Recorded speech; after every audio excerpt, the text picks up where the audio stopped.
Kunywa omwenge ogwo gususse naye nga si muloge wabula nga biri mu famire. Abandaba eyo bakimanyi era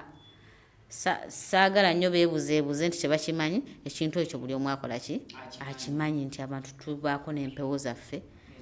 ez'ekika oluusi ne zikutabula ne zikukola ebyo ate ng'osobola okutereera. Era abantu bazze balaba Sheebah oluusi atuukibwako embeera eyo. Navuddeyo nange ne ŋŋamba nange ndi muzadde ate ndi maama. Ate nnyina ab'eŋŋanda nakinakina emikwano n'ennumwa ku lw'omwana oyo. Ng'ate ndaba nga nze Aisha mpulira nnyina kye nsobola okukolawo ku lw'omwana oyo ku mbeera gy'ayitamu. Abantu abali ayinza obutakitegeera nagamba oba Sheebah ki oba mulalu oba yagwa eddalu oba yanywa nnyo omwenge biki. Mu nsonga eyo omwana oyo mulabyemu bingi bye sigenda kwasanguza nti kino nti kiri era bingi nnyo ddala. Ate nga Sheebah akyasobola okukola ki okutereera. Mpozi n'okusookera ddala nsobola okwebaza omwana oyo Mukunja. Bannaayo omwana oyo mwana nnyo. Abantu abali emujjajjajinganga ebintu bino naye Mukunja musajja ate mwana nnyo. Era omwana oyo neetaaga ndabe ku bakadde be yakuzibwa. Ali eyasolo gamba ate Sheebah mulwadde abantu balwadde ate era bafumbo. Balwadde ate era bafumbo ate era balwadde bakyajjera gye bali. Mulowooza tebafumbirwe? Abalwadde bafuna balwadde bali. Ne Sheebah ajja kufumbirwa naye lwakuba obuzibu bw'alina buli obwo bwokka. Buno bwo Hajjat otuwadde essuubi singa Sheebah akkiriza Mukunja. Mukunja katusooke tusabe Mukunja singa akkiriza n'asonyiwa Sheebah n'akomawo. Sheebah ne twemusitula ne tumuleeta wano. Weebale nnyo. Sheebah agenda kutereera. Kyensuubiza abantu okutereeza Sheebah adde mu bulamu obwa bulijjo era atereere. Naye nze kansooke ntereeze Sheebah oba oli awo nabo bwe banaaba banneetaaze banannoonya. Naye omutwe omukulu nze gwewalabyeko ye mwana. Ate nze njagala ntereeze Sheebah ne Mukunja weewukeko. Weekyawa n'otandika okukola ebitategeerekeka. Era omukyalo oyo bw'aba azze mu buntu omulaba nga mukyala muntu mulamu. Asobola okutegeera kuba tavangako ku kyayogera. Kitegeeza alina amagezi era akola ki? Naye ennaku weeteeka mu bigere by'omukyalo oyo baamusanga we yali asula. Omuntu mulamu gw'osula awo. Kitegeeza ensi wagikyawo era wakola ki? Maama ye n'awatuukira okulekawo abaana be nga tabanoonya tafa nayo. Ensi aba yakola ki? Yamukwatako. Ate bwe nawulidde n'obugambo bw'obwo obutonotono bwe nawulidde ng'olabira ddala yatulugunyizibwa mu maka okuva mu ntandikwa. Kale nkwanirizaako nnyo obutereevu ku mukutu Viki Exclusive yonna gy'osinzidde mu bitundu by'eggwanga Uganda n'abali emitala w'amayanja gyonna gye mutuusaako engalo mwebale nnyo okubeera ng'ate muli bantu bakozi ku mulimo w'osinziira n'ogamba nti oyiyeyi osobola okubeera ng'otangaza ebiseera bye eby'omu maaso kyokola kye kisinga just yongeramu bwongezi buyiiya n'amaanyi mudde ogenda kubeera nga gw'omu ku bajooga ekibuga singa zinaaba ziweze. Bampita Viki, of course, bweri nkola yange video yonkusabye soko jimpereka like kubanga buli likinga video kijambako okubeera ng'etambula ku misinde gy'amaanyi information netuuka kweyo sekinomu etaaga okubanga agifuna mukadde so n'olwekyo likinga video ako nako akalimu tube nga tukagusiza atandaba kubeera nga otweyungako mu butongole nawe nkusabye subscribinga bw'oba omaze okubeera ng'osubscribinga kwata mu kaddo kajje mu kigambo personalize okateke mu kigambo all wegambira turn on that notification bell buli kimu ojja kuba okifuna bulungi amawulire wegagwirawo fe tugenda amaaso n'okubeera nga ate tugakutuusizaako awo wennyini ku mulimu ogwo. Waliwo ensonga gye tweyamye okubeera nga tugobako era tugigguse mu kusaba kw'abangi nga tuyita mu kusaba kw'abangi. Ensonga ya Sheebah ne Mukunja ne maama we naye okusingira ddala Sheebah agwe mutwe omukulu kwe twetolooledde okulaba nga obulamu bwe butereera ate n'okuba nga tubagattaganya ne Mukunja n'okwewala ebyo ebiyinza okuddamu okubaleetera okwawukana singa Sheebah anaaba akomyewo ewa Mukunja. Ba concerned citizens bangi ensonga be yakutteko eya Sheebah okuba nti tannakomawo wa Mukunja ate nti ne Mukunja yagaanye okukola ki okumusonyiwa. Mubamu ku bantu abasobodde okuba nga balaba programs ezo mwe mwabadde n'omugenyi gwe nnina olunaku olwaleero gwenjagala asooke abeeyanjulire ate oluvannyuma mbanjulire kyetuzzaako. Hajjat, assalamu alaikum. Wa alaikum salamu wa rahmatullahi wa barakatuh. Mpozi nzikirize amanya gange nga bulijjo Hajjat Aisha Kaloddo, abamanyi bamanyi n'abatamanyi kaneyambisa omukisa guno okummanya. Mpozi nsooka okubuuza ku bantu bange ekitali kibi. Nange njagala kwanjule ku lwange sooka obabuuze. Bannange abantu bange mwenna abagoberezi bange bentambudde nabo emyaka gyonna mbalamusizaako nnyo, mbaagala nnyo. N'abasuubira okunneeyungako akadde konna bonna mbalamusizaako ate era mbaagala nnyo. Batulaba ono ye sponsor wange kansooke mwanjulire mu kiti ekyo gwe ntambudde naye okumala emyaka 2. Ebiseera ebisinga muwulira vidiyo zange ngambagamba nti Hajjat era Aisha sitera nze kuliteekako mutera kubagamba Hajjat Kaloddo omulombi w'eddwa asobola okubeera ng'akuyamba mu ekyo ekibeera kikalubye embulamu era ntera okubagamba nti ebizibu tebyewalwa era tebidduka wabula we bijja osobola okubifunira solution era ne nkurecommendinga nga Hajjat Kaloddo. So for the first time Hajjat Kaloddo okulabikirako ku mukutu guno physically Ekindeese ensonga si kujja kulabika bulabisi. Saagadde kulabika bulabisi nti ndabise wabula lwa nsonga. Kati Hajjat we twabadde twogera waŋŋambye nti Sheebah omulabidde ebbanga n'oŋŋamba nti engeri gy'okwasaganyiza abantu abalina ebizibu eby'enjawulo Sheebah olina ky'omulabamu. Olunaku olwaleero ne ŋŋamba ngeri gye luli nti lunaku lwa kuwummulamu kanzije omenyeremu mu nsonga zino. Sheebah bw'omulaba kiki ky'omulabamu olwaleero ky'olowooza nti ffe kye tulowooza nti oba alina ekimusumbuwa? Kakati ku nsonga eyo nze ebbanga limaze nga ndaba kuba nkulaba nnyo sikoma kubanga ndi saponsawo naye nfollowingana nnyo ebintu byo by'oba oteekayo nnyo naye waliwo ekintu ekivaayo mu bulamu obwa bulijjo ne kikukwatako tosooseeyo yokka mbo story oba ki naye omwana oyo ebbanga limaze nga mulaba nfollowinga njja ndaba ebintu bye leero navuddeyo nange ne ŋŋamba nange ndi muzadde ate ndi maama ate nnyina ab'eŋŋanda nakina emikwano n'ennumwa ku lw'omwana oyo ng'ate ndaba nga nze Aisha mpulira nnyina kye nsobola okukolawo ku lw'omwana oyo ku mbeera gy'ayitamu. Abantu abali ayinza obutakitegeera nagamba oba Sheebah ki oba mulalu oba yagwa eddalu oba yanywa nnyo omwenge biki buli omu n'ajajinga nga bw'akola ki bw'alabye. Kati ng'abamu n'olaba maama nze ndaba gundi awo nga bagamba ne maama kyekyo oyo famire enfuwe ne bannaye mu bulamu obwa bulijjo nga tonnajajinga muntu mulala sooka nawe weetegereze gye nvudde wo omanye ne gy'olaga. Ate n'ekirala omuntu mufo ky'omujajingira gy'ali at least bw'oba osobola omuyamba vaayo mukole ki omuyambe. Twagala nnyo okwogera obwogezi okusinga okukola ebikolwa. Nolwekyo nange nga sigenda kubeera mu bana abalaba obulabi ne balekaawo ng'ate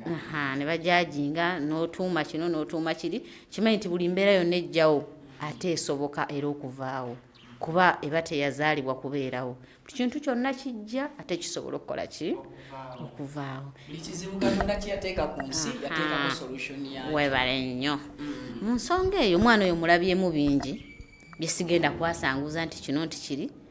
era bingi nnyo ddala ate nga Sheebah akyasobola okukola ki okutereera. Mpozi n'okusookera ddala nsobola okwebaza omwana oyo Mukunja. Bannaayo omwana oyo mwana nnyo abantu abali emujjajjajinganga ebintu bino naye Mukunja musajja ate mwana nnyo era omwana oyo neetaganda be ku bakadde be yakuzibwa osiimeko yakuzibwa kubanga omuntu ali mu kika kya Sheebah tabeereka naye okumumentayininga nze nzijambiraba naye nga afaayo okuva gye yamujja nkulede Sheebah alinga mulalo yennyini mpaka ssaawa zino wamutuusizza Sheebah agezze anyirira weewaawo nga kali kajja ne kakola ki ne kayitamu naye abaddewo nnyo ku lwa Mukunja naye nnumwa nnyo ng'abantu bavaayo abamu nze mbalaba omwagala muzaalemu bannange bantu mmwe musobola okulemesa omuntu okukola kye yandikoze seera singa Mukunja teyali musajja nnyo yandibadde yaggwamu dda amaanyi agalabirira omwana oyo ng'agamba batandise omunjagaza ku lw'embeera eriwo naye bambi tabifaako agenda mu maaso n'okukola kyateekeddwa okukola okuyamba obulamu bwa Sheebah alabe nga bukola ki bubaawo ne banne weefaananyirize nga gw'okola omulimu omulungi bwe gutyo Sheebah si muganda wa Mukunja si ssenga we si jjajja tewali webale nnyo naye n'ayiwawo omubiri ng'ennaku zino bagamba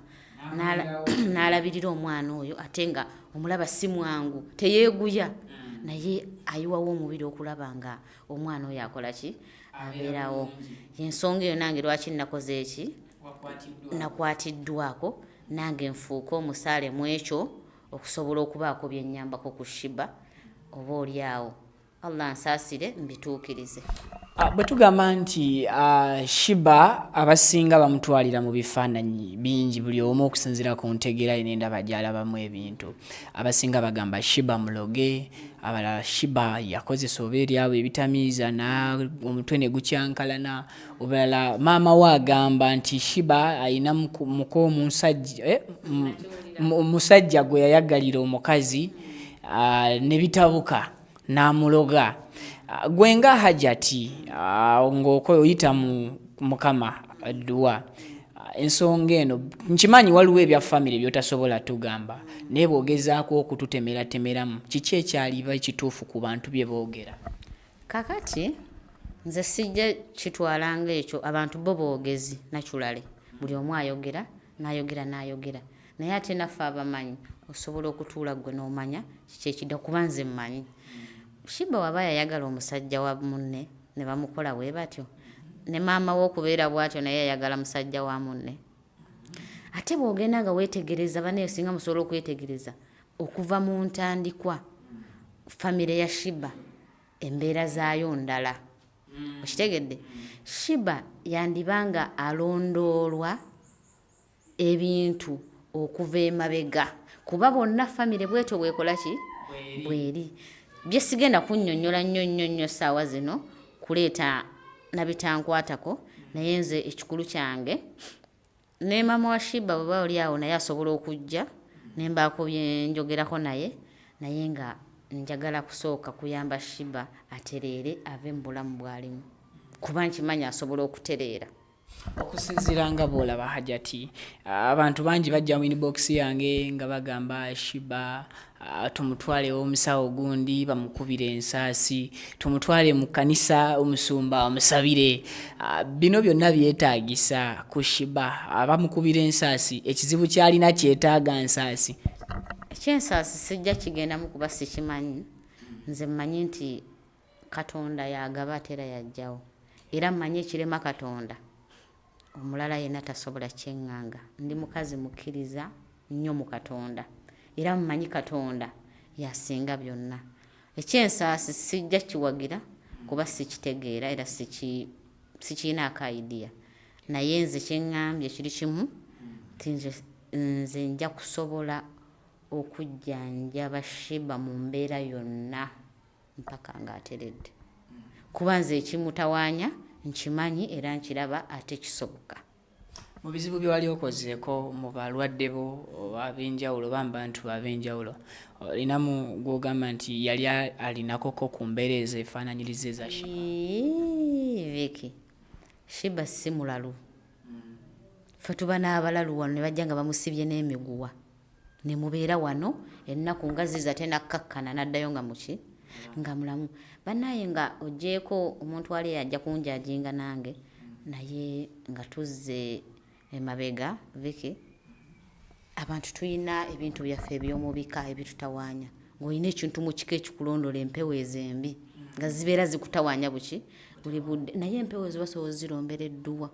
wallahi ne zitadda mu bulamu bwera ne zikuvaako ne zitebenkera mirembe gye ziri empewo ezo olumu abantu zibalalula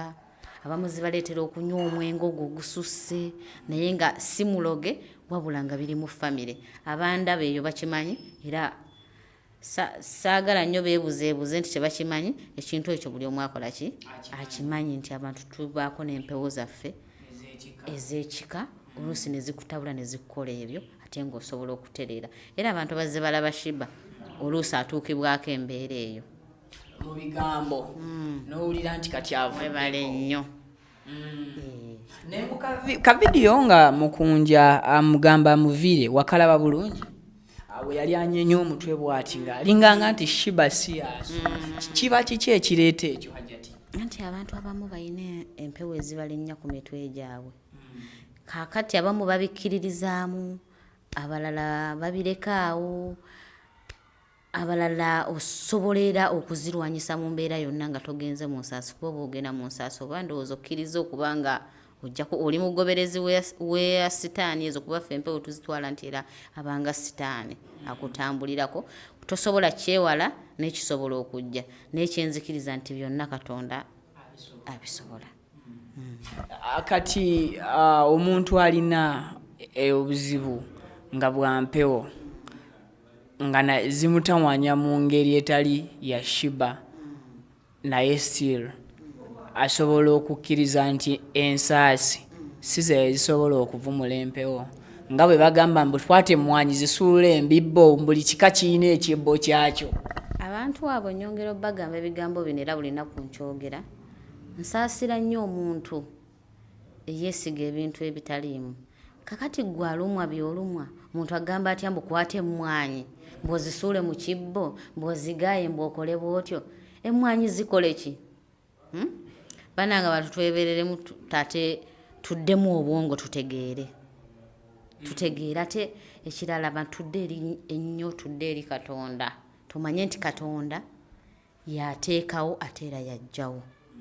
tuleme kwebuuzanga magezi mu bintu ebimu nojja ne bakukozesa n'ebitategeera n'okola bino n'okola biri naye nga mu butuufu oli mu kulimbibwa muntu munno abasawo ab'ekinnansi sigenda kukozesa kigambo ky'abasawo abaganda but abasawo ab'ekinnansi balina engombe egamba nti bambulula okwambulula okimanyi gwe nga Hajjati okiwulira eno mu ddiini gyekiri oba tekiriyo yaba kikola mu mbeera y'ekisawo ekinnansi be bakikolako oluusi tusanga nti mukazi bamukwatiddeyo n'emize emirala embeera eyo eno gyeri ey'okwambulula omuntu tuyinza okwekwasa nti Sheebah yeetaaga kwambulula ebintu ebyo nze sibirina era sibikola nze mmanyi Katonda yayambulula buli kimu so si ebyo bakozesa okwambulula ekirala kye bagamba nti abantu kye bakozesa nti twandibadde okwambulula ebiseera ebisinga era nabaga nti bambulula anaaza ddagala eddagala ddyo ndikkiriza eritaliiko mizizo naye nzikiriza ku ddagala kuba kitonde kya Katonda omuddo Katonda yeyakola ki yeyagutonda era osobola n'olwala n'oyenga omuddo ogwo mululuuza biki n'onywa n'owona ekikola ki ekikuluma edda bajjajjaffe omutwe gwakuluma nga nakutwala ku kiryo n'okutamawo n'akukunyirako omutwe ne gukola ki nawana eddagala weri nange lyemmanyi nti oyiwako mu mutwe ne gukola ki ne gukkakkana ebyo bitonde bya Allah yabitonda edda webale nnyo twalwalanga obulago ne bakuteekamu oba ntula biki n'okyuka ebyo naye lwakuba nti kati abantu babitaputa bubi okitegedde omuntu n'akugamba kakati wetaaga kwambulula eddagala lyagenda okuwa linoze wali n'ateekako obukwakkulizo oba obukwakkulizo bwe swagala olina kubanga olinabidde mu masanganzira nga weeyambudde manya n'okola biki ebyo tebiriiyo bifu okitegera kyenzikiriza so okugamba naabo omululuuza guno okole bwoti ekyo nkikkiriza naye bwe mujjamu nti nno genda mu masanganzira weeyambulire mu masanganzira osuulewo ssente bannange basira sente ezo z'osuula nyazironda nze azironze mbanga atutte ebizibu byo oba anti yenna katemba era nze sente bannange nze sente bw'oba oyagala genda mu masanga nzira gweoyambulwa ebibakugambye nze teekawo sente bwe nzisanga nzitwala totutte byoli byeyeyamba ebiki ebizibu byeba yetikudde ate n'ebiseera ebisinga abagamba ozisuulawo ogera n'ozisuulawo ye yazitwala ate n'ekirala bagezi kuba siwulyanga yaga nti weeyambulire ku mitwalo 5 kiba 10 tebasukka binusu lwaki temuteeka ate singa byali bibakwata omuntu nti bweweyambula bigira singa abantu bonna bafu oba baki kubanga so abantu balekerawo okubuzaabuza bannaabwe eddagala tuufu naye nga teririiko bukwakkulizo eddagala tuufu nze nange wano nze gwolaba wano kamwa koogera nze ogenda mu ddwaliro ndwawo nkozesa habo nefumbira puresha biki nenywa era naawe bw'oba oli wano ng'olina ekikuluma alusazi nkuwa naye ekikwatagana n'obukwakkulizo mba nkuwa eddagala viki negamba nti anafumbye kano ka alusazi twala sikugamba mugenda okole bwoti lisuzeeko emmanju manya simanya biki amazzi g'ekisasi gatonyemu ebyo sibirina nze obwo obukwakkulizo sibuyina nedda sigaba bukwakkulizo era sibuyina wadde omuntu eddagala twala bonga nti omutwe gunnuma nnyo omutwe muteezi gukolayo guti wenkuwa eddagala negagenda okole bwoti linaabe mu mutwe sigamba lisuze ebweru manya kukola kikatonda bwe yali ateekawo omuddo ogwo teyateekawo obukwakkulizo kitegera kati kiringa bano abantu benda mbu omwana yalwadde measles mb'omulangira yakyadde pane tubeeremu n'obwongo omulangira yakyadde n'akyala mbu maama ne taata tebasula ku kitanda mubijjawa baagala mbu ennyama teriibwako waka amata tegaliibwa omulangira yakoze eki n'odda ku mwana osobola n'omutta abamu bateekawo ekkutiya ez'eŋŋanda naye basaawo omwana manya bombo jjanjaba omwana so nga ate osobola ofumba eddagala weeriri nti mutulika teekamu mukene biki biki ebyo ebintu ebiwunya obubi omwana n'abinywa naye siwala n'afulumya ebikyafu ebyo mizozo yabanga bukyafu buli mu bubiri gwa mwana ne bifuluma n'awona naye omulangira yazze ekkutiya ziizo omwana n'omusuza ku kkutiya mboli kumulangira bannaye tuzibuka amaaso tukole ebintu ebigenda mu maaso olwaleero bw'otusiigira ku kifaananyi kiki ekireetera Sheebah okubanga aba avudde ku mwenge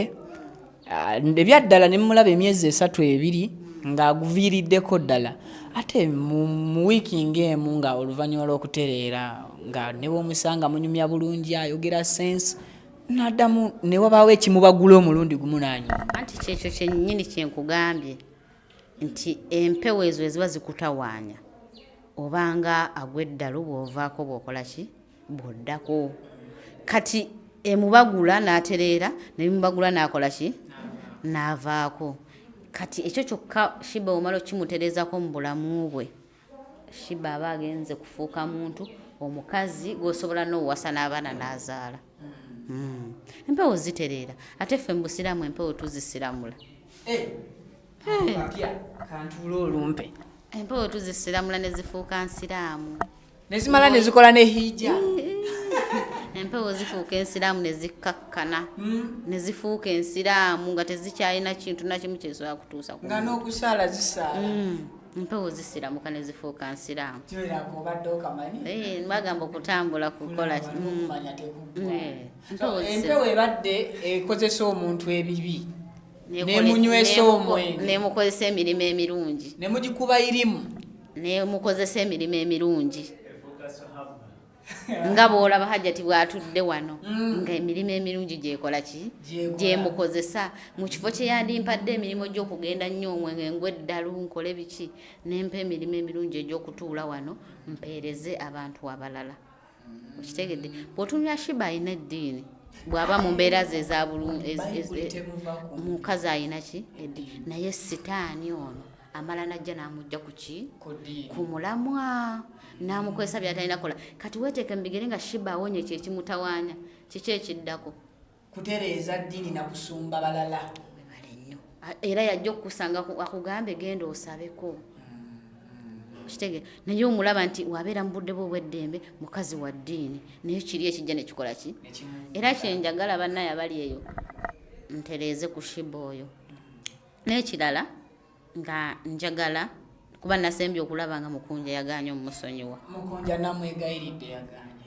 era nga njagala Vicky nga nkituma ggwe tutudde wano Mukunja asonyiwe Sheebah nze ndi wiringi okutereeza Sheebah n'ataddamu kumutawaanya wadde amulundi n'ogumu manyi Vicky bw'okolanga omulimu omulungi oguggusanga n'otaguleka mukulu kubanga Mukunja jjajja Sheebah ye wabi okutuuka wano bw'amuleka mu kaseera kano tekiba kirungi nsaba amugumiikirize era addemu amubeererewo Allah ajja mumusasulamu ebirungi bwe zibanga mpewo ze zitawaanya Sheebah abadde omuteefu n'atabanguka for some time zitawaanyizaamu n'ono omuntu abadde amukwatirwa ekisa kuba Mukunja twali badde tugamba bino abimanyidde naye Sheebah olw'ekyangamu kati nga ffenna tulaba nti kabadde ka mistake omuntu abadde asobola okumusonyiwa zitawaanyizaamu ne Mukunja tezina ensonga mutawaanyizaamu kubanga bwe tudda mu by'empewo nga tubyogeddeko Mukunja abanampewo ze ne Sheebah abanazize naye ng'omuntu mu bulamu obwa bulijjo Mukunja yeekyawa yeenyiwa naawe omuntu wenna ali eyo osobola okwekyawa kwegamba ng'olaba omuntu ono ogezaako omuwa ekkuba ettuufu yaawaba kati kiringa kugeza omwana wamugambye tofuluma kuzannyira wali mu ttosi mu ddakiika 2 n'omusanga ng'akoze eki tosobola butayomba era tosobola butanyiiga kitegedde ate kati Mukunja ffe bye tulaba bye bitono eby'omunju babisirikira ayinza okuba atuuka okugenda omugoba gwe koyita akatono nga ku mutima gwe kuliko ebirala 3 n'amaana agamba yenfaaki naye nze badde nsaba Mukunja takoowa takola ki akulembeze ebirungi Sheebah byayina ebyo byabibikkeko ate era n'abamulumirirwa tuli bangi ate ekyomukisa omulungi nze nvuddeyo okuba omusaale okuyamba Sheebah era njagala okudda wano oba amawulire amalala aganaddako nga Sheebah ng'ali ku muzuuli ng'ateredde Hajjat bw'otereeza Sheebah oba ontereeza afune n'omwami afumbirwe azaale kuba ayagala okuzaala anti ekimukuumidde wa Mukunja kumulowoozesa nti ali mulaavu Mukunja manya Sheebah kyokka Mukunja gy'akozesa okukuuma Sheebah ajja funa omwami afumbirwe oluvannyuma lw'okutereeza ebimusumbu wajja kiraba nti ono ayamba muyambe si mwagalwawe anti kaakati kyekintu kyekimu kati Mukunja okumukuumira mu gundi eyo olw'okuba nti aliko era ekitali kituufu alaba nga bw'anajjawo embeera eyo Sheebah ajja kuddamu akole ki atabuke kati kali ke kakwakulizo kokka naye singa Sheebah aba atedde ng'ali ku nnomo nga ffe bwe tuli soomuga Sheebah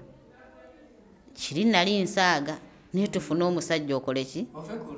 tekwalina kumufunira Sheebah wanaatera nga n'abasajja bamulaba muntu ategeerekeka era omusajja yajja omwekwanira era amala akole ki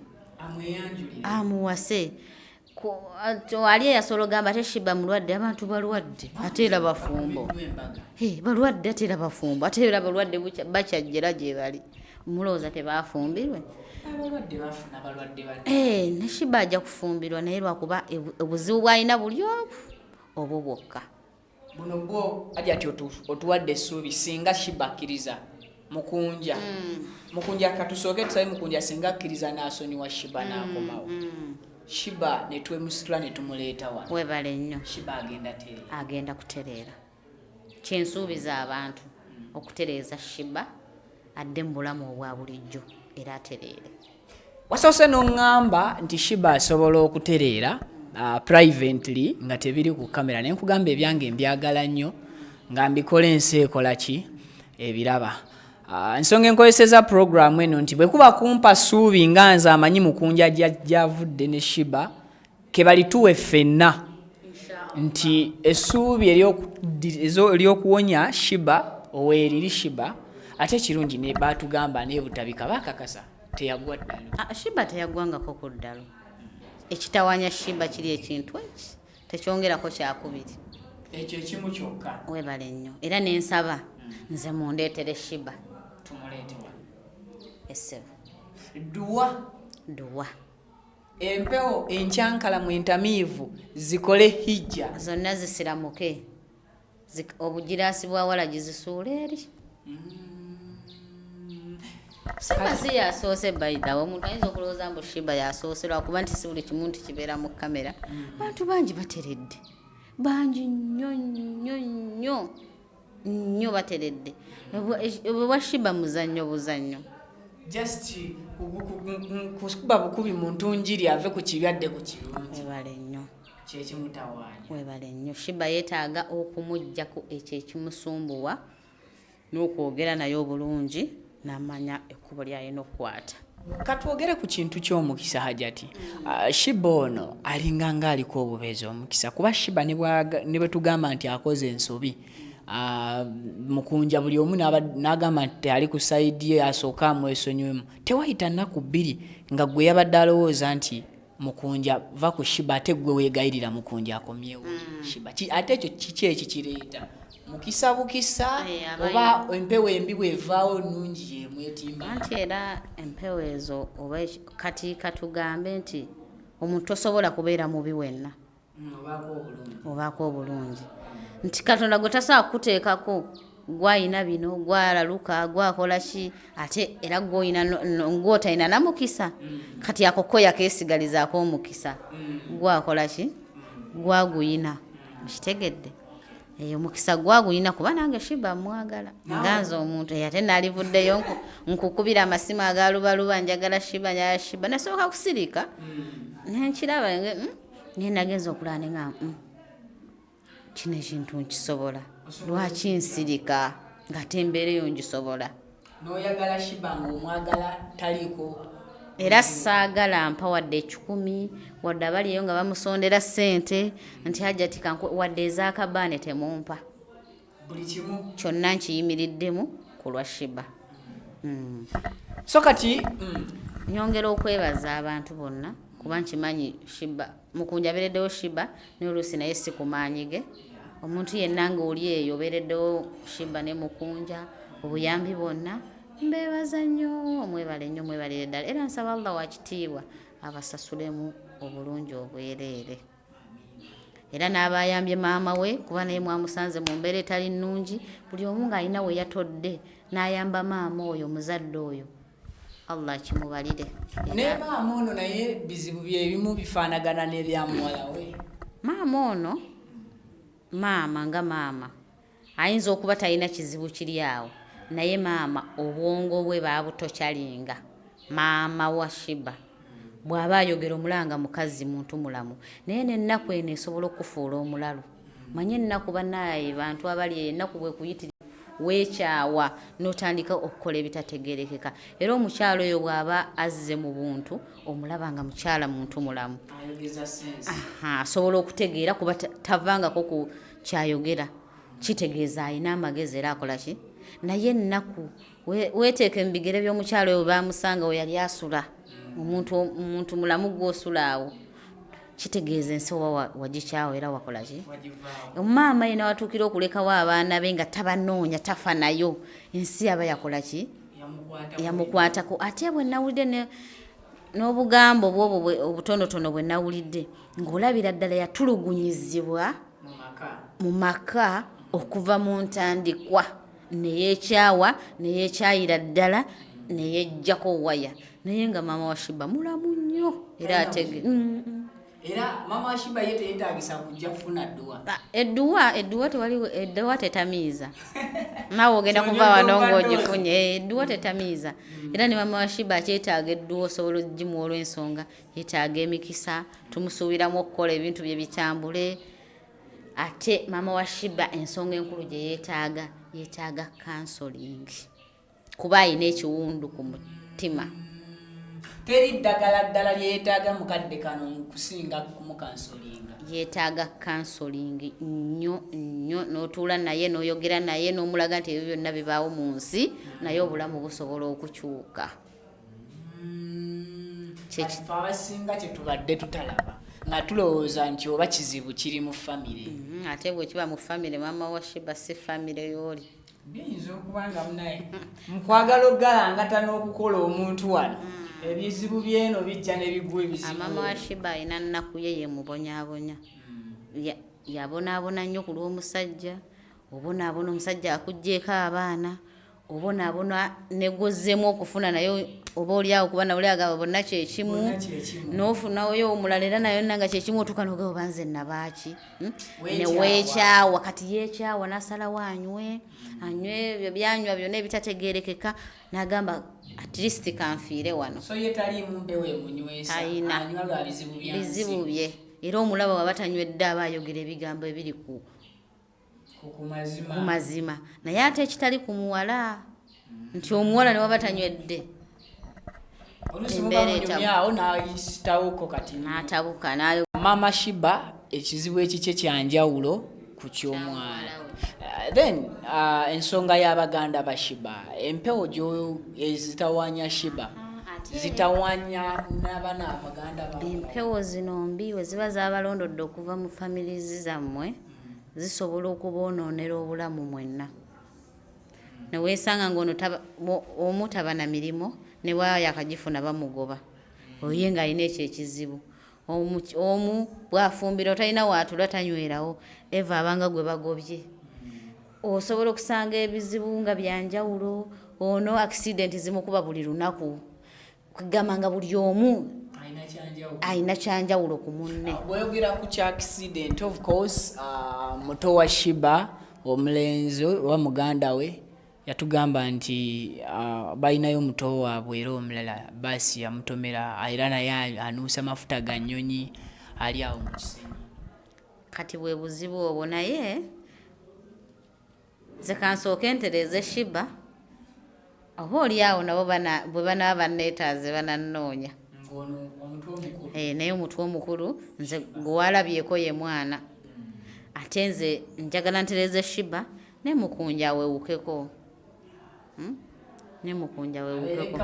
abeere kaweweevu. Naye agambe nti at least omuntu gwe nalonda ne muleeta obulamu bwakola ki bwakyuka era alina waali kati mulooza anaabeera mu ebyo alalusa agenza akomyewo wuuno ajja tuuka abikoowe. Naye bw'ofuuka nti wayamba omuntu ate n'afuuka omukwano omulungi n'oba ng'osoomulako nti Sheebah ali wali Mukunja ali wali kye kisinga okwagala ffenna nti obulamu bwa Sheebah bukyuse. Bane n'abayambe eyo abaweereza adde obuyambe bajja tuuka bakole ki bakoowe kitegedde bakoowe gwe bawanywa mwenge yeeyonoona. Kati Sheebah sawa zino tolina bizinesi gy'osobola mwana omugaati tambuza kino olwedde ye yennyini tasobola na gihandolinga ne bakasitoma tabasobola aba agenda ginywa webale nnyo. Kati bwe tumala omumutereeza kitegeeza ne womuteerawo ka bizinesi bwe kati era asobola okukakola namanya nti guno omulimu gugenda kumbeezaawo azze mu buntu mu mbeera y'obuntu esaala n'okusaala. Ate bannange mujja kitwala ng'ekyomuzannyo naye empewo zisiramuka ne zifuuka ensiraamu simanyi oba zirokoka naye nze mmanyi zisaala ne zisiramuka. Era n'omuntu era bino tubireese newayinza okubaayo n'omulala ayita mu mbeera eyo efaananyiriza eya Sheebah lwako ffe tukulembeza Sheebah kuba gwe tukola ki naye abantu bangi balina ebizibu ebifaananako bwe bityo. Nze Hajjat wendi okubayambanga bulijjo ate nga tuyita mu dduwa. Edduwa ekoma ku bizibu ki nga mpulira nti simanya jjajja Gindi akola ku kizibu bwe kiti waliwo ekimulema jjajja ate nga n'akisindika ewa jjajja Gindi. Edduwa bwe ŋŋamba nti ekoma ku kino Katonda wange mba munafuyiza. Katonda takoma akola ekiseera kyonna buli lunaku ku makya mu ttuntu ye tatweganyangako. Era nze sikoowangako okwegayirira Allah, sikoowangako okuvuunama mu maaso ga Allah,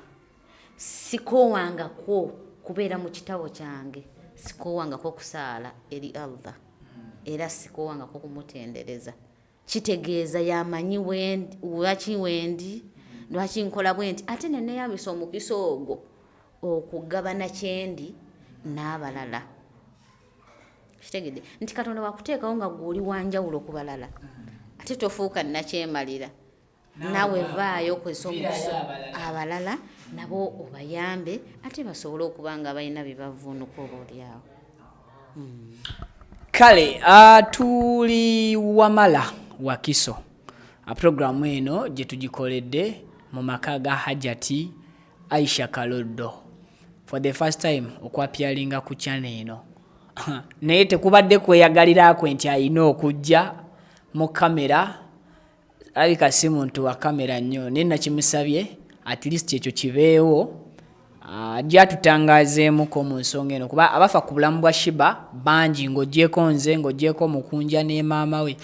naawe asonda 1000 singa Sheebah aba alina kye yeetaaze mwagala ng'oyita mu nnyimba ze mu bigambo bye busawundi obuyita ku TikTok olina ettaffaali ddene ku Sheebah. That's why namusabye ajje waakiri mu kamera tulabe kiki ekiyinza okuba nga ate kikolebwa mu bulamu bwa Sheebah. So Hajjat ndowooza nze nakoze ogwange ne neegayirira Mukunja oba ogenda muyiwa muddwa nga ye n'agonza omutima gwasonyiwe Sheebah cause tetulina kati bwe tujja Sheebah waabwe nga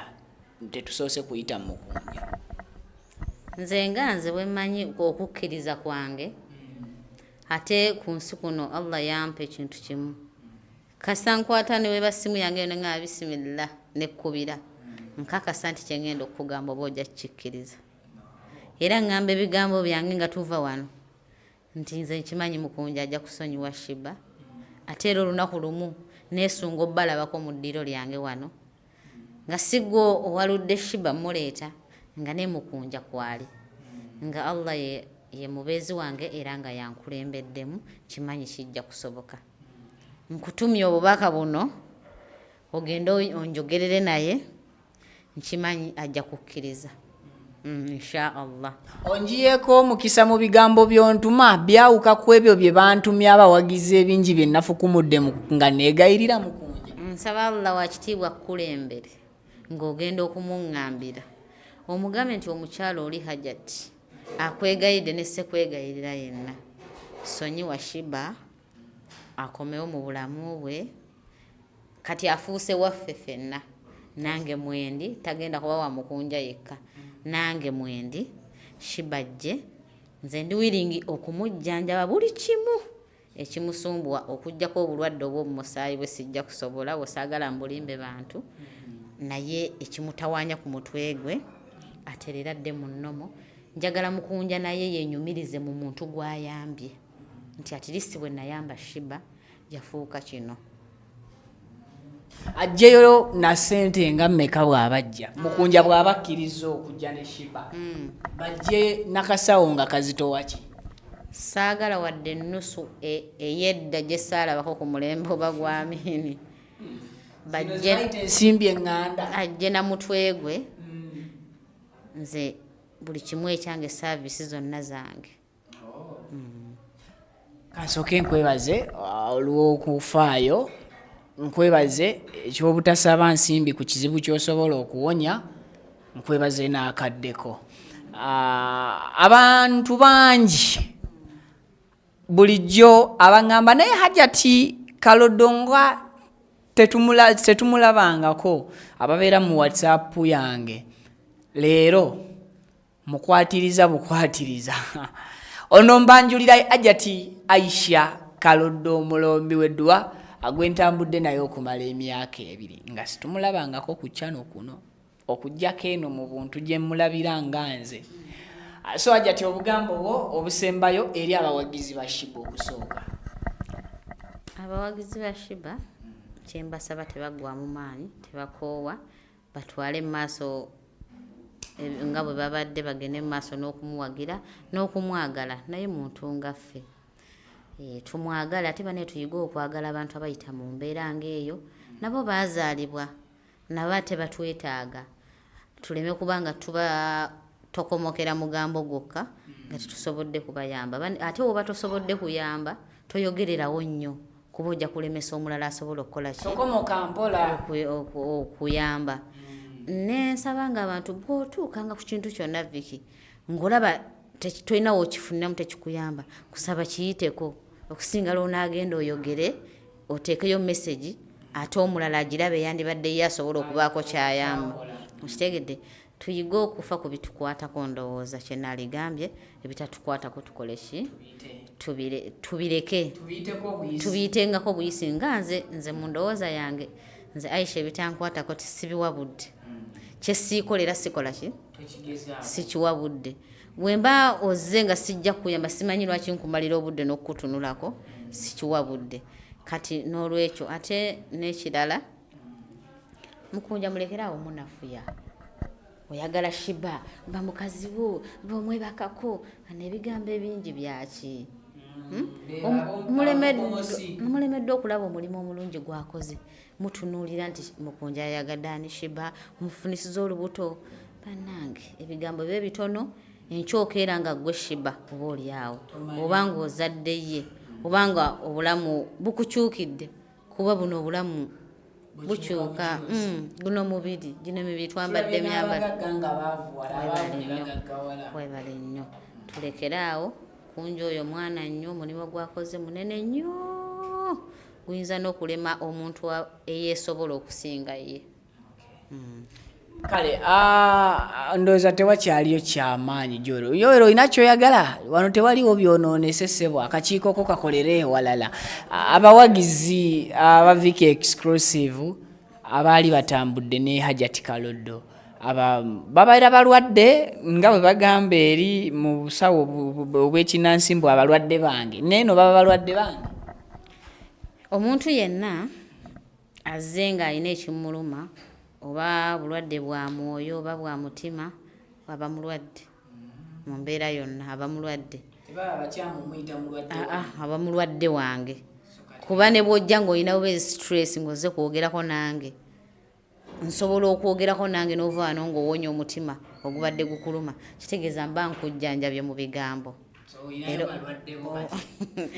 mba nyinayo abalwadde bange ate nyinayo emikwano gyange banaye bulijjo mulaba ennamba yange y'essimu ku Viki ndowooza mwebuuza oba yaani oyo bawulira na ddoboozi nga bakubidde yenze mwennyini wammwe suubira tewali ankomplainingako Viki myaka 2 sinafuna mitawana gyonna kitegeeza abantu bange ntambudde nabo bulungi abalwadde bo mbakoledde ebirungi ebitagambika mwebale kunjagala nange mbaagala nnyo webale kubeera mwesimbu mu mulimu ogwakutumwa okukola era ndi mwesimbu nyate nkyagukolera ddala nze kakasiza nti wali empewo endalo entamiivu zisiramuka Joel alina empewo eyagala ebyonoonese eyo ye kakasa ejja kutoola nejja ki ejja kutoola shahada inshaallah kale Hajjat ndowooza nsiibulira abatulaba bannange mbaagala nnyo bamikwano bannange tobeereyo n'ofa n'ekizibu ku mutima nga Hajjat Aisha Kaloddo waali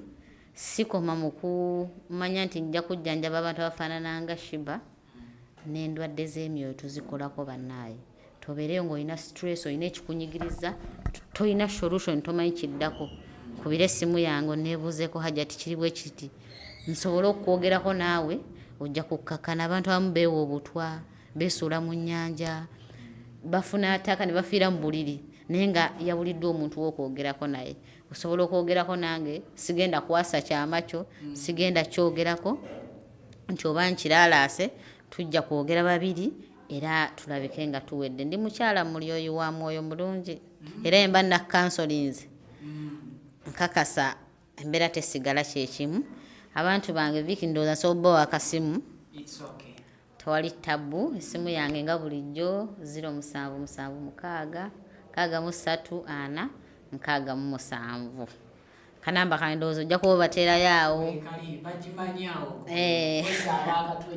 abakatwegattako omuntu abayinza okutaanya ate Hajjati bannange abaana seerabira kubuuza ku baana bange bakadaama baliyo mu kiyumba abo bakimanyi nti mbaagala nnyo era mbeera wamu nabo mu nsonga ezimu mwebale kukola mwebale kuba bakazi bakozi mwebale kuyiwawo mubiri ne mukolera abaana bammwe abasinga muli bazadde naye era ngamba wana ebigambo ebirungi bino nti bane munyweze ssente munyweze ssente zammwe ez'abatwala okukola muziganyulwemu mukolemu ebyamagezi temubabo bakyala kimpadde mubaveeko bannange baanamwe mukole ssente n'obwongo muzikekkereze abantu baleme bakaabiranga biziba ab'e Uganda muzibawe okomewo kuno nga tolina kwoyina bannaye mukole byabatwala mubeere bakyala babuvunaanyizibwa mutuukirize ebirooto byammwe leka kulinnya nnyonyi ekusale muve muleme kuwa basajja ssente basajja babalimba ssente muzikutte muziwadde abasajja babalimbye muli baavu muvuddeyo mutemulina dde 10 okoze emyaka 2 muli ku ssimu muntawaanya Hajjat gundi yanziba 10 gwe baakuteekamu akasumulula ssente tolina sipiidi gavana mu ssente gwe zimenya ekirala mulekerawo okukola laavu mu kiyumba ne babawasiza mu kiyumba bafuna omusajja mu kiyumba ne bafumbirwa mu kiyumba ne bakuba empeta mu kiyumba ne bambala n'ekadaali ng'akyali mu kiyumba myaka jeje kati wagenda okifundikira ng'akifuluma ajja asanga omusajja gwe yafumbirwa mu kiyumba nga taliiyo nga n'omubba akoze eki mulekera okugwa mu kiyumba okugwa mu laavu nga muli mu kiyumba weetereeze webale nnyo omubanda w'ekibuga ate ng'omumanyi ng'omulabye nako ku maaso naye ogwotya mulaavu n'omuntu feesi nga togimanyi akulimba kuwa feesi ndala bannange baanammwe mukimanyi mbaagala nnyo naye mwebeereremu obeera eyo ng'olina ekikusumbuye simu yange kweringa bulijjo nkubira oŋŋambe bw'ofuna omusajja nga azze mu inbox yo njagala kumpasa aŋŋambye bino akusuubiza ensi n'eggulu sooka ombuulire onkubira essimu twogere ndabe oba ddala kituufu omuntu oyo gw'ogudde naye mulaavu mutuufu oba muki si mutuufu pozi bye bigambo byange baneesiba akadaama bokka nyina abantu bange bali mu Amerika luddawa yonna mbaagala nnyo